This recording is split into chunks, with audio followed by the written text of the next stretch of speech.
세계적인 심리학자들이 그렇게 된다고 증명을 했습니다. 그걸 자기충족적 애언, self-fulfilling prophecy라고 하는 사회심리학 이론입니다.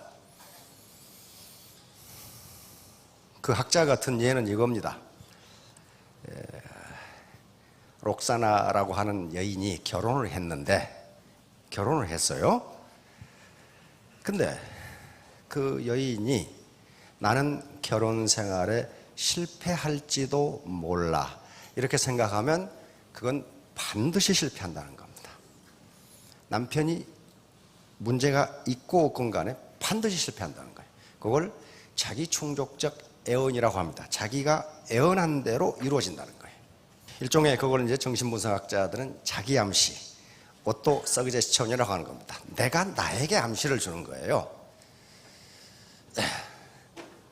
그 학자는 뭐라고 설명했냐면, 록사나가 나는 결혼 생활에 실패할지도 몰라 이렇게 생각한 거야.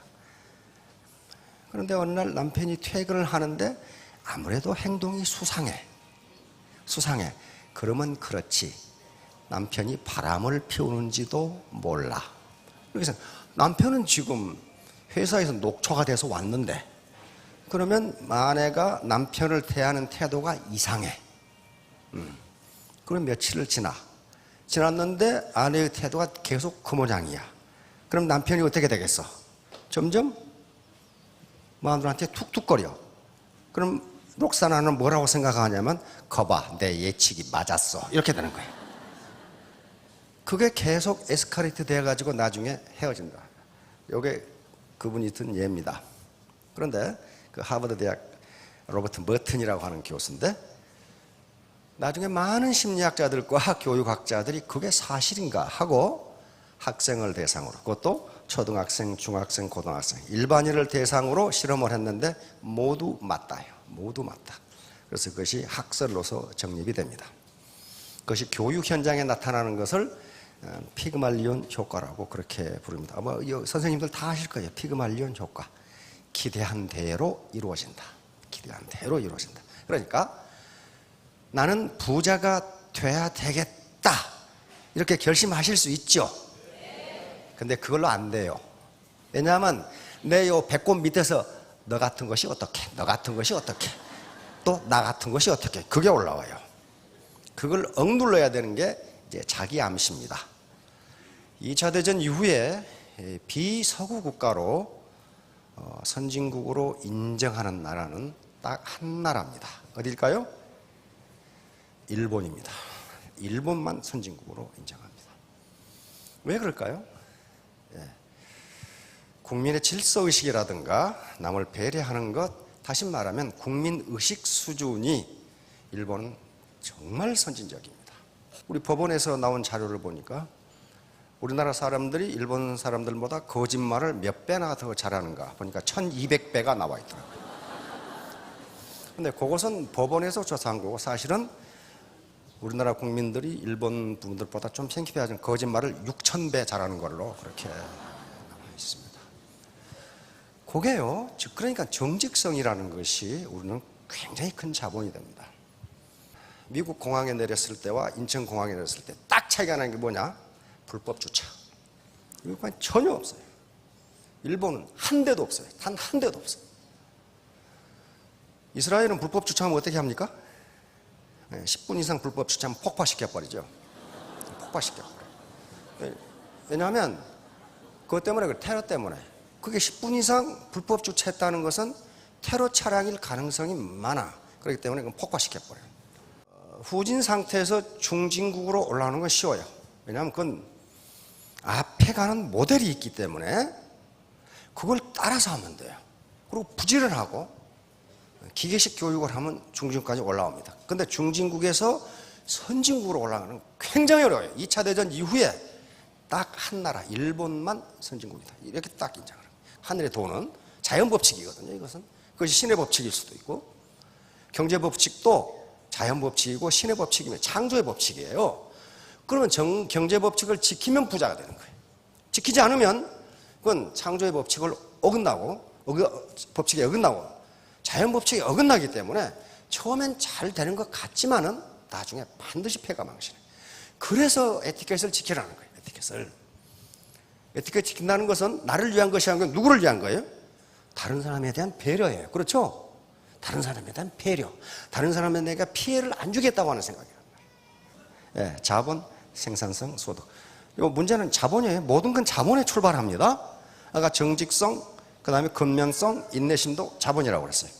그냥 자본은 생산성을 가져옵니다. 정직한 사람이 돈을 잘 벌겠어요? 도둑놈이 잘 벌겠냐? 그 말이에요, 지금. 정직한 사람이 성공하게 돼 있어요. 이 사회는 부정직한 사람이 성공하는 것 같지만은 그렇지가 않아요. 그 다음에 그게 생산성, 프로덕티비티를 나타내고 생산성이 높으면 소득이 높아지도록 되어 있어요. 그러니까 내가 고소득을 올리고 싶다면은 내 생산성이 얼마인가를 봐야 되고, 그러면 내가 가진 자본은 뭔가를 봐야 돼. 그러므로 내가 지금까지 이렇게 저소득으로 살아왔는가를 생각하시면 도대체 내가 가진 자본이 무언가를 따져보세요. 그러면 별로 가진 것이 없네. 이렇게 될 가능성이 많아요. 지금부터 제가 앞으로 언제나 제 시간에 하는 얘기는 실증 분석입니다. 실증 분석은 가치 판단을 배제한 가치 중립적 이야기입니다. 다시 말하면 이게 좋다 저게 좋다가 아니고 if then 만약 이렇게 되면 이렇게 된다는 실증적 분석입니다. 인과관계를 그렇게 단지 과학적 인과관계를 말할 뿐이에요. 오늘 처음 오신 분들도 그럴 거예요. 이 사업 할 것인가 말 것인가. 저는 뭐 사기꾼 아닌가. 이것은요, 사기꾼인지 아닌지는 스폰서 말도 듣지 마시고 파트너 말도 듣지 마시고 자기가 스스로 판단하셔야 돼요. 왜냐하면 사기꾼인지 아닌지는 여기 와서 이야기하시는 분들 말만 들어가지고는 몰라요.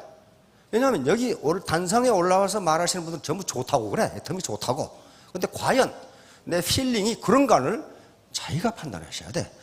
그 다음에 현 상태에서 나 같은 사람도 성공할 수 있는가? 없습니다. 천만의 말씀이에요. 성공 못해요. 그 다음은 어떻게 해야 되느냐? 시스템에 참여해서 들어야 되고 배워야 됩니다. 배우지 않고 학습하지 않고 성공은 못합니다. 학습하는 과정이 자본을 축적하는 과정이에요. 그러고 나서는 성공할 수 있어요. 뭐만 있으면, 인내심만 있으면, 포기하지 않으면. 여기서 우리가 성공이라고 하는 것은 안정적인 고소득을 이야기합니다. 성공 개념은 여러 가지가 있지만 여기서 이야기하는 건 그러려면 자본이 있어야 되는데 이런 것들이 자본이에요. 그래서 이 자본에 대한 얘기가 그렇게 복잡해지는 거예요. 자, 마태 효과. 이거 교회에 나가는 사람은 다 알아요. 그러나 이건 사회학 이론에 나온 하버드 대학교 아까 제가 말한 로버트 머튼 교수가 만들어낸 1969년에 만들어낸 개념입니다.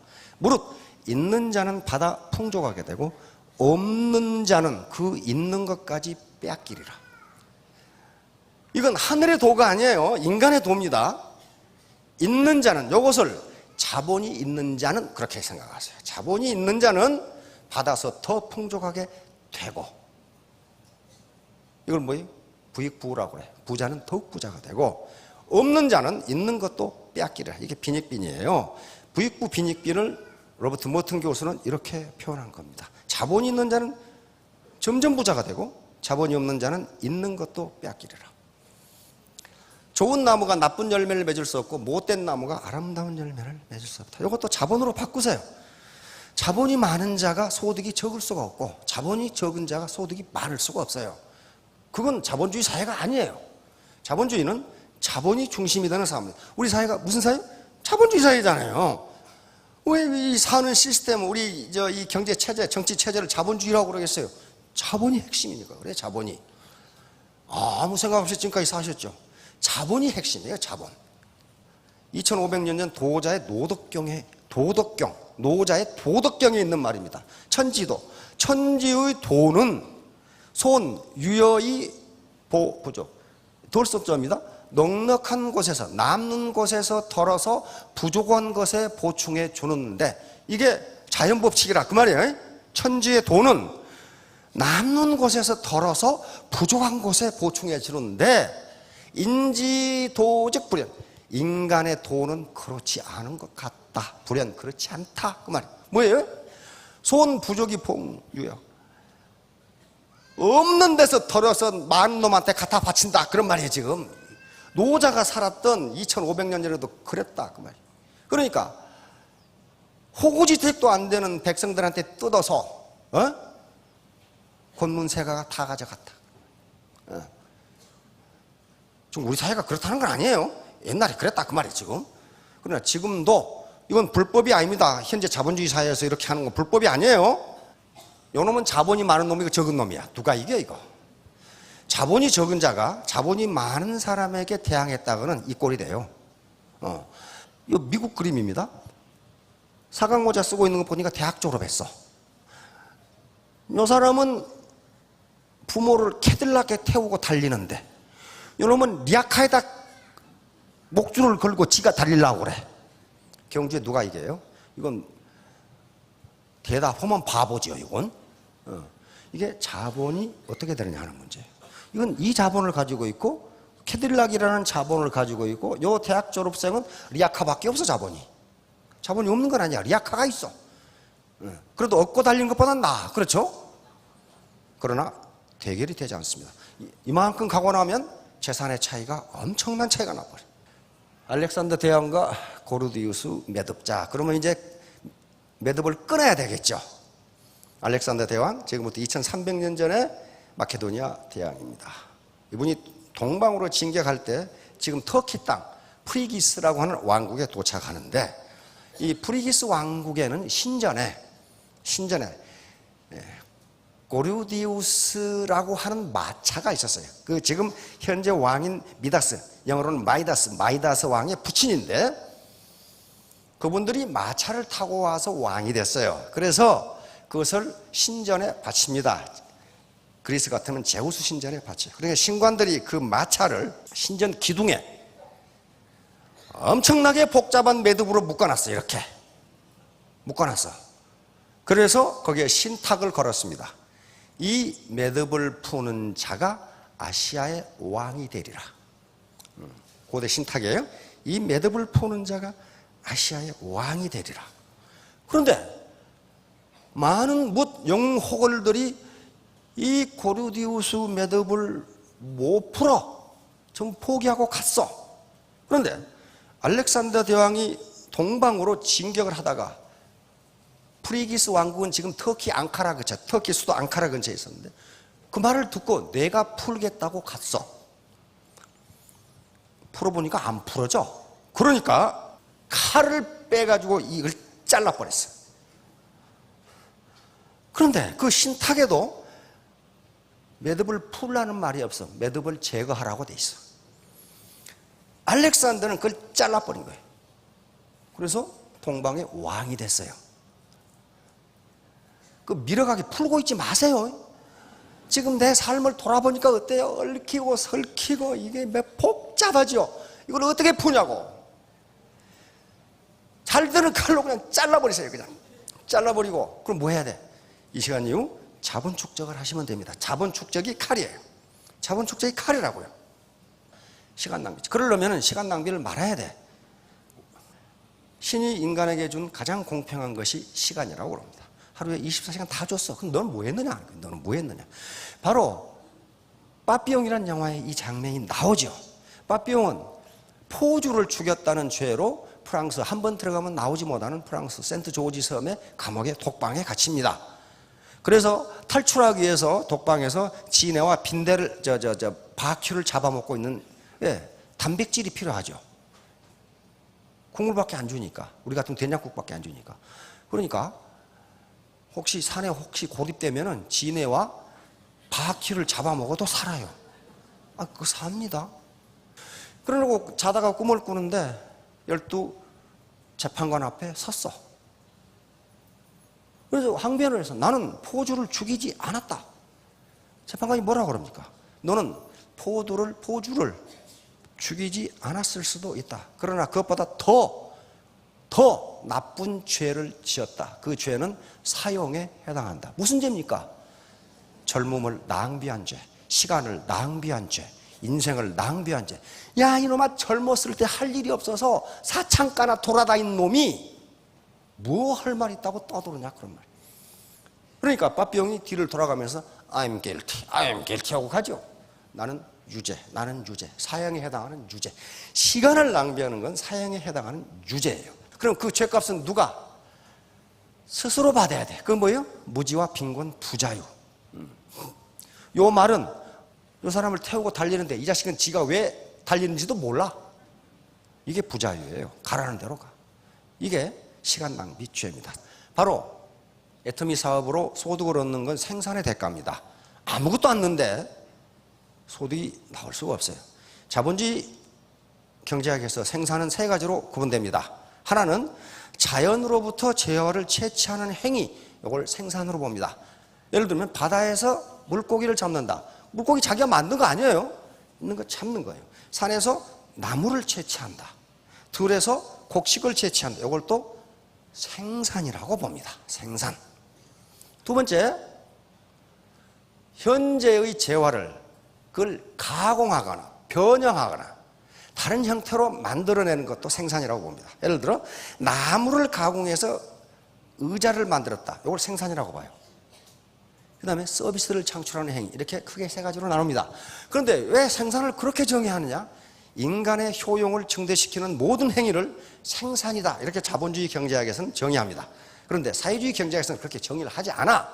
그래서 생산을 어떻게 정의하느냐에 따라서 경제가 망하고 흥하고 그래. 굉장히 중요한 거예요. 인간의 효용을 증대시키는 모든 행위. 다시 말하면 나무 토막이 그대로 있는 것보다 이걸로 의자를 만들면 효용이 증가한다, 그런 말이에요. 그러면 그걸 부가가치라고 그래. 부가가치, value added. 부가가치를 증가시키면 그걸 생산활동이라고 본다. 그러면 우리가 하는 유통은 뭡니까? 유통은 효용이 낮은 곳에서 높은 곳으로 재화를 옮기는 행위예요. 그렇잖아요. 그러면 효용이 낮은 곳, 그 해모힘이 여기 KBNH에 있는 것보다 그것이 대구로 가서 어떤 가정에 배달되는 건 효용이 증가하는 행위예요. 그래서 그 활동을 생산활동이라고 부르고 그 대가로 우리의 소득을 얻는 겁니다. 그게 생산이에요. 자, 그런데 생산 구조를 보세요. 우리나라 겁니다, 이거. 자, GDP 기준이 고용 기준으로 봅시다. 1963년에 우리나라 10명 중에 7명은 농부였어요. 농부. 그러다가 어때요? 현재 100명 중에 6명 정도가 농부예요. 농림어업입니다. 어부까지 다 합해서요. 관공업은 거의 변화가 없고, 자, 서비스업이 어때요? 거의 대부분 서비스업이 종사합니다. 왜냐하면 1차 산업과 2차 산업은 욕망의 포화 상태에 이를 수가 많아. 예를 들면 텔레비전 집에 몇 대? 한두 대 있죠? 그런데 누가 그 텔레비전 한 대만 두시 마시고 5대 두세요. 5개 줬어요. 그러게 되면 효용이 증가하는 것이 떨어져요. 다시 말하면 1차 상품과 2차 상품은 많으면 많을수록 좋은 게 아니고 소비가 늘어날수록 효용이 절정에 달했다가 떨어져요. 그렇기 때문에 소득이 높은 선진국에서는 1차 산업과 2차 산업은 종사하는 인구가 작아. 그 대신 3차 산업은 굉장히 많아져요. 왜냐하면 서비스는 욕망의 포화 상태에 이르지를 않습니다.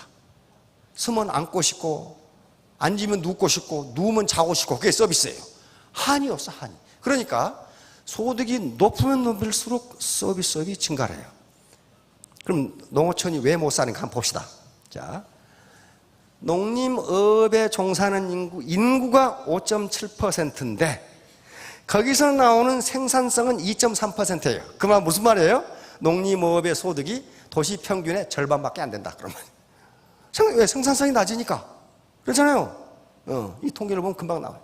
그 다음에 이게 광공업에 종사하는 인구는 17%인데 거기서 나오는 소득은 30.5%. 그러면 관광업에 종사하는 사람들의 페이가 높다. 나오죠? 페이가 굉장히 높아요. 거의 2배 이상 돼.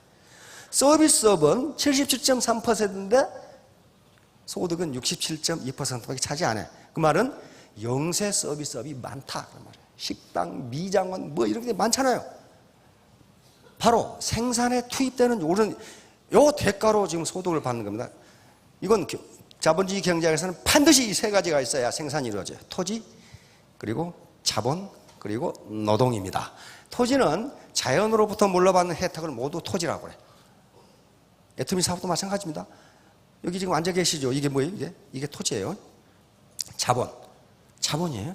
자본은 여러분들이 앉아 계시는 의자, 앞에 책상, 마이크, 영상을 전부 자본이라고 그럽니다. 자본. 인간이 만들어낸 생산수단. 이걸 자본이라고 그래요. 인간이 만들어낸 생산수단. 이걸 자본이라고 그래요. 그 다음에 자본. 노동은 우리의 육체적인 노동입니다. 이 세 가지가 반드시 있어야 돼요. 반드시. 그러니까 집에 가만히 앉아서 안 돼요. 몸을 쓰지 않으면 어떤 경우에도 안 돼요. 어떤 경우에도. 이제 문제는 내가 보유한 자본이에요. 내가. 우리 대한민국은 현재 자본 축적 정도가 굉장히 높은 나라입니다.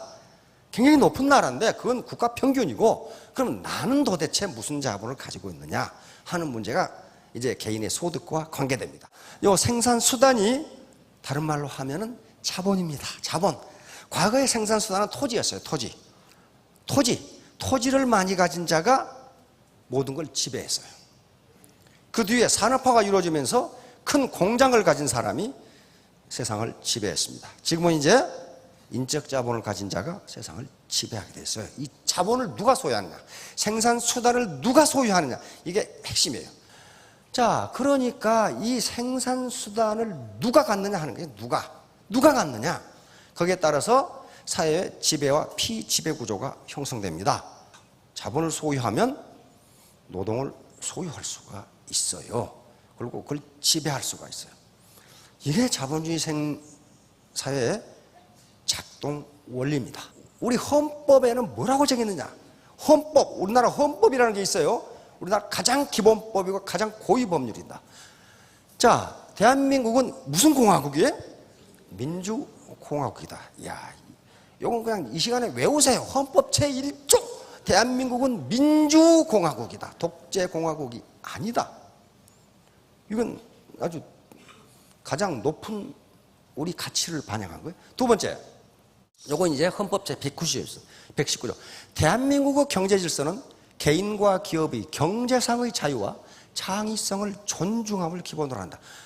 자, 개인과 기업의 경제상의 자유, 경제활동의 자유를 보장한다. 그 다음에 국방상 또는 국민경제상 긴절한 필요로 인하여 법률이 정하는 경우를 제외하고는 사형 기업을 국유 또는 공유로 이전하거나 그 경영을 통제 또는 관리할 수 없다. 그 말은 생산수단을 가진 자가 경영권을 행사한다. 국가가 간섭하지 못한다. 또 국방상 긴절한 요구가 있기 전에는 그것을 뺏지 못한다.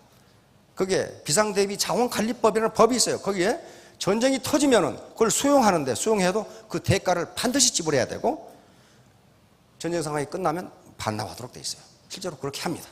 그렇게 해요. 그러니까 생산수단을 가진 자가 경영권을 갖는다. 그런 말이에요. 사회주의하고 자본주의하고 다른 점은 뭐냐 그러면 사유재산을 인정하고 인정하지 않고, 그건 절반만 맞는 겁니다. 사유재산을 인정합니다. 북한에서도 인정하는데 뭘 가질 수 없느냐? 생산수단을 가질 수 없다. 다시 말하면 그건 사회주의이기 때문에 개인이 자본을 가질 수 없다. 자, 봅시다. 북한 헌법 제1조 조선민주주의 인민공화국은 사회주의 국가이다. 이게 우리는 민주공화국이다. 여기는 사회주의 국가이다. 생산수단은 누가 소유해? 국가와 사회협동단체가 소유한다. 개인 소유 못해요. 이게 1992년에 개정된 헌법인데 그 전에 1978년 헌법이 기본 헌법입니다. 사회주의 헌법 이렇게 되어 있는데 거기는 그 다음에 밑에 봐요. 국가 소유 대상에는 제한이 없다. 나라의 모든 자연, 부분, 철도, 항공, 운수, 최신기관과 중소공장, 기업소, 항만, 은행은 국가만이 소유한다. 개인 소유 못합니다. 공장 개인 소유 못해요. 그 다음에 그 밑에 봐요. 사회협동단체의 소유는 해당 단체들에 들어있는 근로자들의 집단적 소유이다. 토지, 농기계, 배, 중소공장, 기업소 같은 건 협동단체가 소유할 수 있다. 이게 1980년대 중반에 사회란 말이 들어갔습니다. 왜냐하면 외국 무역을 하는 기업이 생기면서 사회단체가 생기게 됩니다. 그 이제는 전부 협동농장, 협동단체만 있어요. 그러니까 호미는 생산수단입니다. 자본이에요. 그래서 개인이 가질 수 없다. 누가 가져? 협동농장이 갖는다. 거기 구체적으로 불임짐승 그려놨어요. 부려먹는 짐승. 소, 말은 자본입니다. 부려먹잖아요. 생산성을 발휘하잖아요. 그래서 개인이 가질 수 없다. 왜? 자본이니까. 생산수단이니까. 그러니까 이제 아시겠죠? 자본주의 사회, 우리 자본주의 사회에서는 생산수단, 다시 말하면 자본을 개인이 소유할 수 있다. 그러나 사회주의 체제에서는 생산수단, 곧 자본을 개인이 소유할 수 없다. 그 차이예요. 자, 그러니까 여기 개인 소유가 나오잖아요. 개인 소유 허용하지 않는 게 아닙니다. 국민들이 개인적 소비적인 목적을 위한 소유다. 개인 소유는 노동에 의한 사회주의 분배가 쭉쭉쭉 해놨는데 무슨 말이냐면은 임금 받은 것하고 거기서는 각 집마다 뭘 주면 텃밭을 줘요. 텃밭을 주고 여기서 채소 같은 거 길러 먹어라. 텃밭에서 나오는 생산물도 개인 소유다. 그런 말. 이건 국가 소유가 아니다. 그리고 임금 받은 것하고 텃밭에서 나오는 개인 소유는 상속을 할 수 있다. 상속 다 허용해요. 단지 뭐만 가질 수 없다? 생산수단, 자본은 개인이 가질 수 없다. 왜냐하면 모든 사회적인 문제가 자본의 소유로부터 문제가 일어납니다. 문제가 거기서부터 일어나요. 그래서 마르크스가 자본론을 쓰면서 모든 사회학이 자본의 소유부터 일어나니 이것을 국가가 갖도록 하자 하는 데서부터 나오기 시작합니다. 이제 자본은 그래서 노동이나 이 생산수단, 이 물적 자본하고 요즘 자본은 개념이 굉장히 복잡해졌습니다. 다시 말하면 토지라든가 이런 건 간단한데 자본의 개념은 현대 사회가 되면서 그랬어요. 다행입니다. 이건 상품 자본입니다. 우리가 돈은 화폐 자본인가? 화폐를 투자해서 유형 자본, 공장을 만듭니다. 그 원료라는 중간 제품의 자본을 사다가 상품을 만듭니다. 상품을 유통시켜서 거기서 더 많은 소득이 나오면 더 많은 상품을 만들고 거기서 손해를 보면 그 공장은 망합니다. 이게 상품이에요, 이제. 그래서 상품도 자본입니다.